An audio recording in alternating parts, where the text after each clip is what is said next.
Welcome to Grace in the Grind, where we're here to tell the inspiring stories behind the story of some of entrepreneurs' most successful people. And today, an old friend of mine, Ayla Hartless, is here today, and we're going to have just a great conversation about what she does and how some of the struggles she has been through to get where she is. Welcome to the show, Ayla. Good morning, Jeff. Thank you so much for having me. It is great for you to be here. Take the next 60 to 90 seconds and just let the audience know what you do. I am a birth doula and a postpartum doula. I'm also a childbirth educator and a Thompson Method breastfeeding educator. So, in short, I'm like a birth coach and the best friend for moms in the early motherhood season. Awesome. So, what is first and foremost, out of curiosity, what does it take to become a doula? Honestly, it's not that hard. There are trainings and certifications, and the length of that process is really up to you, depending on the state that you live in. Most states aren't super regulated in this industry, but what it really takes is heart, compassion, and dedication to really walking alongside women and their families in the trenches and the joys and everything in between in motherhood. So, this brings up two questions for me. First and foremost, we're going to dive into what made you want to become a doula. You said something there that just piqued my interest. It says most states aren't regulated. So, if the listener is here and says, "I'd love to have a doula," how do they trust you guys if you're not regulated? Unpack that a little bit. Yeah, so working as a non-medical professional within like the healthcare, usually everything in healthcare is very regulated. I actually used to work at a nursing home and it's super duper regulated. But what we do is we come alongside and we're hired by the families. And it's one of those things, if the government gets in it, which we have some now, some states are starting to offer community doulas, and you have to go through the state and be certified through the state to be able to accept Medicaid and things like that. But in that, then you have some oversight from the state, and they're telling you what you need to do, what you shouldn't do. And being a doula is truly being an advocate and someone for just for that family without the overreach of a hospital system or battling with insurance or the stuff that happens whenever you get into those things. So because we're not regulated, there isn't a lot of oversight. You really don't know unless you vet your doula, you ask for recommendations and really get to know her as a person. You really don't know. So those families have to do their homework. And most of my referrals come from former clients and word of mouth, which is really awesome. Yeah. So then what drove you or what was the journey for you to become a doula? What does that look like? Did you wake up one morning and be like, I'm a mom. I love being a mom. I want to help other people be better moms? Unpack some of that. A little bit. Okay, so honestly, in eighth grade health class, they start talking about this is how babies are born. And everyone was like, oh my gosh, that's gross or that's terrifying or whatever. And I remember sitting in that eighth grade health class and thinking, oh my gosh, that is the coolest thing I have ever heard. What a miracle. But of course, I didn't tell anyone that because I didn't want to be the weird kid. And so I just shoved it down. And I had a lot of limiting beliefs about myself and things like that growing up. And I always wanted to work in healthcare with moms and babies, but I don't know, I felt like I couldn't do it for a very long time until I had my babies and I had amazing birth experiences. I worked in, like I said earlier, a local nursing home.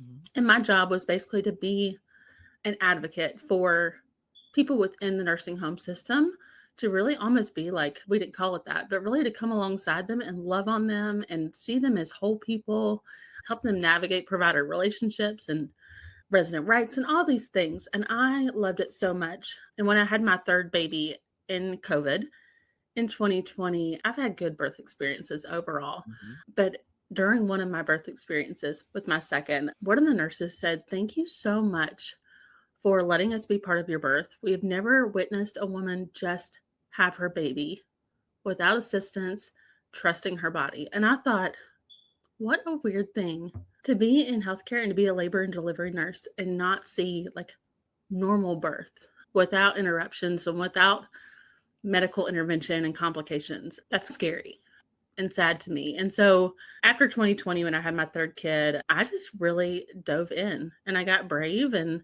I knew I didn't want to go back to the nursing home and work. And so I started doing trainings and I spent the next year learning everything I could about birth work and breastfeeding and figuring out how to do this work. So there was a lot you just said. Okay. So limiting beliefs. I didn't think I could do it. Then there's the you hid what you love because you didn't want to be the weird kid. And I totally get that. I was bullied as a kid. So I totally get not wanting to be the weird kid. And then you're talking about you went into a nursing home and now you're back in now you actually do the thing that you wanted to do back in 8th grade. So what took you so long to get to the place that you actually wanted to be where you in 8th grade took you a number of years, 3 births, and how did you get over the limiting beliefs that kept you from that? I think working in the nursing home, it sounds so weird to be like working in a nursing home with people and holding their hands as they pass away and building those relationships. It sounds weird to say that's what brought me into birth work, but it really was. I remember feeling so close to these people who didn't have support and that they desperately needed support to navigate a medical system where they were put in a position where they were vulnerable and they didn't have anyone to walk alongside them and help them navigate it. And that was my job, was to really know them as people. And so I remember being pregnant with my second, and I would have these little ladies that couldn't remember their names. They couldn't remember their children's names, but I would walk in with my pregnant belly and they would be like, "Oh my gosh, you're here." And they'd be so glad to see me. And then they would tell me about their motherhood journey. They would tell me about when they were pregnant and when they had their babies. And this super special part of their life was one of the few things that they really could remember in detail. And they wanted to share their stories.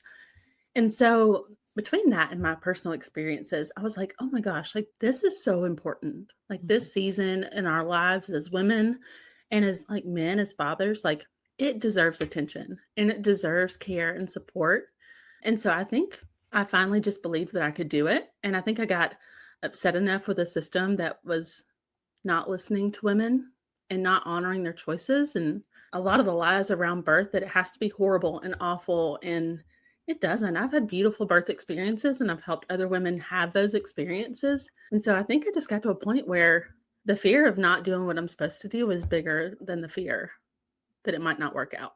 I love that. That's powerful.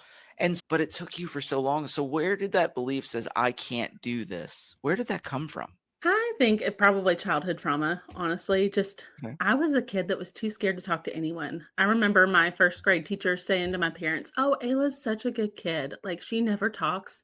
She's so quiet." But it was because I was terrified of everyone. I didn't want to talk because what if they didn't like me? Or what if I said Mm. something stupid or things that probably weren't even true that I just believed? So what were some things that really helped you in that? I know you got more afraid of not doing it as opposed to doing it. That's a beautiful thing, but you lived in this fear for what, 10, 15 years, 20 years almost? Maybe? Yeah. But what were some of the things like what were like some breakthrough moments? Let's go through some breakthrough moments because I think that's going to really help the listener because there's a lot of listeners right now who are dealing with limiting beliefs, dealing with this fact of I want to but I can't. So Mhm. walk through maybe 1 or 2 breakthrough moments that says got you to really say, okay, I can. Yeah, so when I worked at the nursing home, I was invited. We were going through this whole like movement of culture change, and I got invited to be on the committee to move from such a medicalized model of care to more person-centered care, which was what I loved. And so I got invited onto this leadership committee, and I think that started to build my confidence that okay, maybe I am doing something right. And that didn't go perfectly or anything, but it really was a moment where I was like, okay, like maybe I can, maybe I am capable, and maybe I do have something to offer. And then those interactions with my residents also boosted that. The other thing that made a huge difference was being around other women who were moms in the same season of me, like that I was, and building deep relationships and connections with other women and having people saying, "Oh my gosh, like you are doing a good job. Like you are a good mom," even when I didn't feel like it. And so I want to be that person that comes in to see the postpartum mom and she's blurry eyed from no sleep and she's Mm. frustrated because her whole life is turned upside down and she doesn't feel like herself. I want to be the person that comes in and says, "You can do this. I believe in you. Even when you don't believe in you, here are some tips and trips. Let me help you get back on your feet and remind you that you are a good mom." And I think that's where the passion and the courage comes from is I don't want people to feel the way I did. I want to help them.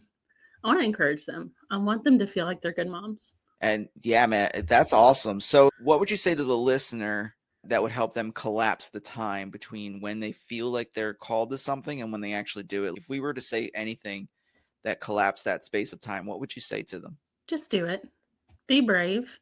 You're going to look back and, maybe it won't work out, but you're going to learn things along the way. You're going to grow as a person along the way. And then you pick, if it doesn't work out, get up and try something else or try again.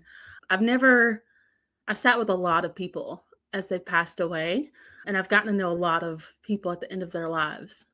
And the ones who tried and the ones who went out and did the things that they wanted to do and they took the risks, they're not the ones that are sitting there with regret.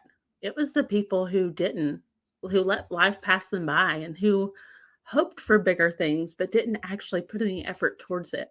Those were the people that had a lot of regret. And I don't want to be like that. And so I would say just go do it. Go try. That is great advice. So let's switch some gears. And so now let's talk about challenges that you face getting into this. Let's talk about did you face burnout? One thing I do want to ask, this fascinates me, is the concept of compassion fatigue. Did you face that? Because it's hard when you have to say goodbye to a lot of people. Like, being in that realm of the nursing home, you're constantly saying goodbye, which is so funny that you went full circle to the birthing side. Now you're constantly saying hello instead of goodbye. So that's a really cool thing. Did you face compassion fatigue, or what did that look like? Burnout, any of that while you were there? Absolutely. I loved my job, but it was hard. Loving people who they loved me back, but they can't remember your name. They remembered who I was because they loved me as a person. But it was exhausting in the most beautiful way. I left because I had a baby the same week that COVID shut everything down.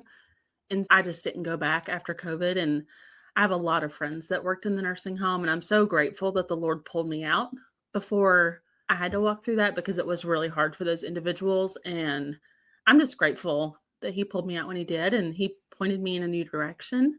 So, yeah, it was So been then, great. how did you, or how do you take care of yourself, like the self-care, the emotional intelligence, to make sure that you read from the places where you've poured out so much? What do you do personally? Yeah, so that's a big thing in doula work. I was actually talking with a doula friend the other day, and she was like, I feel like I'm burning out. And I was like, let's look at the big picture. How many clients are you taking on? What is truly your capacity?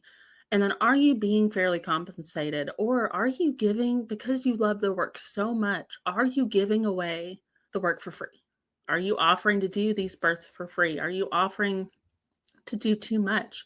Do you need to increase your prices so that you feel like your time is being compensated and that your family feels like your time is being compensated? And she was like, no.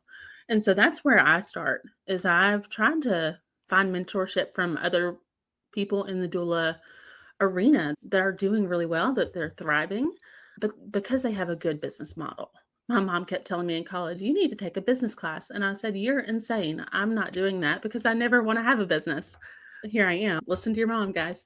But yeah, so like really building out, like remembering that it's not just loving people well. And it is, we're compassionate and we want to love our clients really well. But also, I need to take care of myself and my family. And Hmm. if I can't do that, I can't do my job well.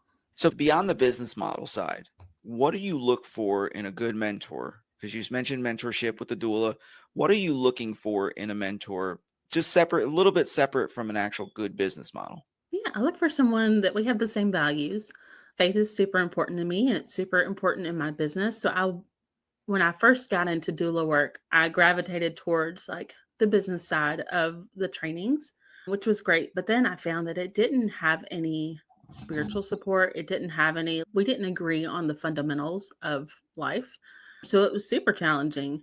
And so over time, I found some other doulas that that we have the same beliefs. And so I'll call her, even at a long birth, sometimes I'll call my doula bestie who lives all the way in Georgia and I live in Virginia. And I'll say, hey, this is what's going on. Can you pray for me? Can you pray for this client? Like we just need some breakthrough. And that has been the biggest thing for me.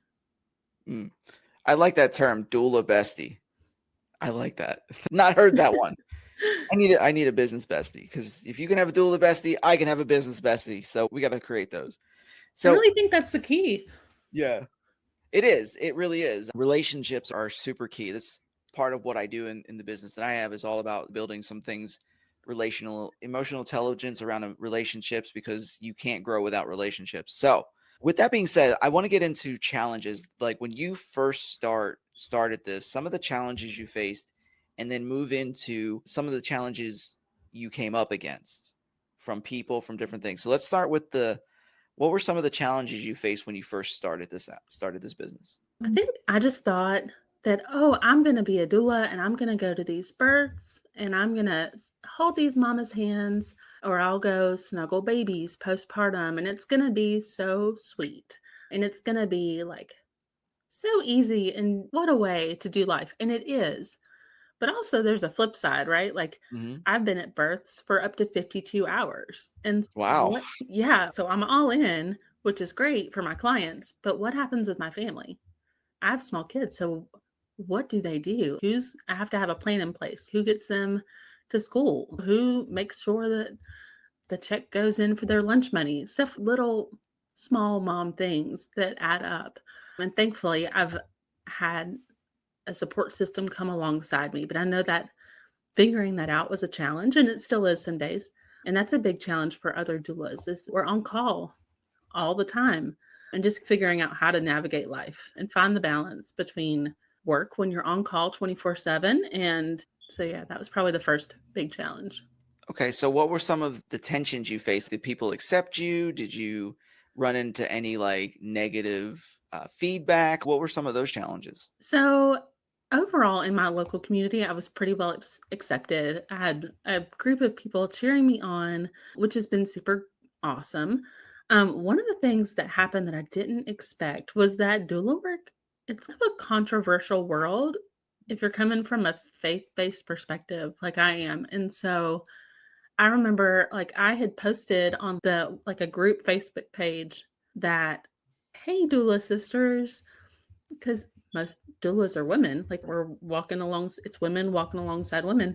And I posted that. And I apparently it was the wrong thing to post because I had a whole bunch of people messaging me that was not inclusive and that it was hateful, and that I need to be more considerate and thoughtful. And I just never, I was so shocked. And then my company's name is called Born Motherhood because I really believe that that's part of how God created women is to be mothers, whether it's spiritual mothers or physical mothers or adoptive mothers, like that's part of our nature. And I had no idea it would be controversial, but in this Facebook thread, it came up like, how dare you just say that only women could be mothers and things like that. And I was shocked, and it mentally and emotionally, it just shocked me. And it made me like think like, what in the world is going on? Am I in the right business? And that confidence took a little hit. And then I pivoted and realized like, I just need to find my people. Mhm. Maybe those aren't my people, and that's okay. That's so. Do you find that there's more tension or more pushback from people who are faith based, or people who are non faith based talking to you? Like, where do you find the most pushback? I think it's non-faith based. And it's just been interesting to navigate that gently and with compassion and with grace, and still trying to love people because that's the foundation of what I do is I'm trying to love people. I'm sorry. Go for it. No, go ahead. So loving people. So this creates a two-part question. So number one, how did you I know it said you hit the confidence in that, but how did you navigate the feelings of rejection in the midst of that? I think I just bowed out honestly of that situation and was like, okay, sorry. I think I wrote, I'm sorry. I didn't mean to offend. And I just took a few steps back and reevaluated. Okay, maybe I originally thought I could be a doula for anyone. And Right. now I'm like, I've realized like it's okay if I'm not everyone's cup of tea. Like the right Mhm. people will find me, and there will be doulas for those other people that don't have the same beliefs as I am. There are a million doulas out there. And so I really feel like it's a very relational business and the right people will find you. And so it's just the more I do it, the easier I bounce back. I love that. So how do you find, or did you find that it maybe in the beginning versus now, that you internalized a lot of those messages, or did you always have the right skill set to just bounce it off. Oh, I absolutely internalized it previously. It's gotten better. The more you do this work, and I think business in general, you build a little resilience and a little, your self-worth, I think, shifts. I think listening to podcasts like this and hearing from other business owners and other people that have been through stuff and they keep going, I think that is huge. I think that's encouraging. Like, just knowing that you're not alone in it. You're Mhm. not the only one that might be feeling those things. And then, like, speaking truth to myself. I think that's huge. Okay, like, I was not incorrect. It may not have been perceived that way by everyone. And I don't have to prove that I was right or wrong or anything. I can just love them well and keep moving on and just keep moving. I love that. Keep one foot in front of the others. And I appreciate the shout out for the show, because that's why we started the show. Is there's so many podcasts out there that are really devoted to business tips and things like that, but there's not very many that talk about stories behind the stories. And this is where Grace and the Grind comes in. And so I appreciate you. I appreciate the conversation we've been having. I've got a couple more questions, and then we're going to land the proverbial plane for this particular episode. So we're looking in here. I've got my notes in front of me. Controversial. First and foremost, I didn't know doulas were controversial. That blows my mind. I get it, because people are interesting nowadays, so I get it. But controversial, Ayla, I was not expecting you to be controversial. I wasn't either, honestly. I'm pretty chill. Yeah, you are pretty chill. I'm like, man. So we've gone on a long journey from the eighth grader, the 13, 14-year-old who had high hopes but ran, to the person who's working in the nursing home, saying goodbye, doing those things, to now what you do now is as the doula. The convergence of all of this, and the question then becomes, what is next for you? What does this look like down the road? I'm super excited about this. So when I started doula work, in the back of my head had this thought like, oh, it would be so cool to one day like build a group of other doulas and mentor other doulas and have an agency. And honestly, like that was like my 10 or 15-year plan. And that would move me towards retirement. Hmm. And I never really said much about it to anyone. And I was almost a little afraid to dream it myself. But the Lord is very funny. And over the past 6 months, I've had multiple women come up to me and say, how do I do what you do? I want to do what you do. How do I do that? And so this 10 or 15-year plan that I had, the Lord very quickly accelerated it. And now we have an agency of myself and 2 other doulas. And so now I don't have to walk in the work alone. I have other women that have come alongside me. And so we get to provide that doula bestie atmosphere. We're learning together, we're growing together, we're supporting families together, which means that we get to do even more of this amazing work. We can have more women that go and sit with moms postpartum, and we do their dishes and we talk them through postpartum anxiety and postpartum depression. We talk about all the things that no one wants to talk about. We can teach more birth classes, and we can do more lactation education and lactation support, and really continue meeting mamas where they are and helping them get the best start. And That's beautiful. It's the doula besties. I still love that term. And I think that's great. If you think about it, like I had this 10, 15-year plan. My plans aren't often what God wants. And so when I say I have this 10 to 15-year plan, it's often in fear. And so here we are in 6 months, you've already have your agency started. So we're definitely going to be praying and supporting you in whatever we can do there. Last 2 questions. First and foremost, the listener knows as they make it to this part of the show, where we do a wisdom bomb, #wisdom bomb. If you are on Facebook, if you want to look at all the previous wisdom bombs, what is a wisdom bomb or a portable truth that you can leave with the listener that says, this is something I can apply to my life today? What would you say to them? I would say find community, find people that you can look up to, that you can be inspired by, and also find people that you can help walk alongside on the journey. Because we don't want to just, I think in our culture in America, we try to do things alone. And I tried to do things alone for a very long time. And I was unfulfilled and I didn't grow. I wasn't challenged. I wasn't inspired. And I think that's where a lot of this personal and professional growth has come from, is finding other people to walk alongside and then pulling people alongside me as well. And that would be my advice, is go find community, go find a mentor, be a mentor, and we can all grow together. Absolutely. So how can people find you? So I'm on Facebook at Born Motherhood. You can also check me out on my website at www.born.com. So yeah. So, first and foremost, thank you for coming on the show. We appreciate you being here. It's such a great conversation, especially into the world of motherhood and what it means to work with moms. So, thank you, Ayla, for being here with us. Thank you so much, Jim. I appreciate you. And so, to you, the listener who have made it this far in the episode, we just want to thank you for listening and being faithful to the grace and the grind as we tell the stories that inspire. With that being said, whatever platform you are watching this on or listening to, make sure to hit in the comments. Let us know some questions if you have them. Maybe do a subscribe or follow and review us. We appreciate you for being here. Catch the either previous episode you've missed or the next episode that comes out every Monday, every week. With that being said, you have been listening to Grace in the Grind, and I appreciate you being here. We'll see you on the next one. This has been Grace in the Grind. We hope you've enjoyed the show. If you did, make sure to like, rate, and review. And we'll be back soon. But in the meantime, find us on social media at Lead with Jim. Take care of yourself, and we'll see you next time on Grace in the Grind.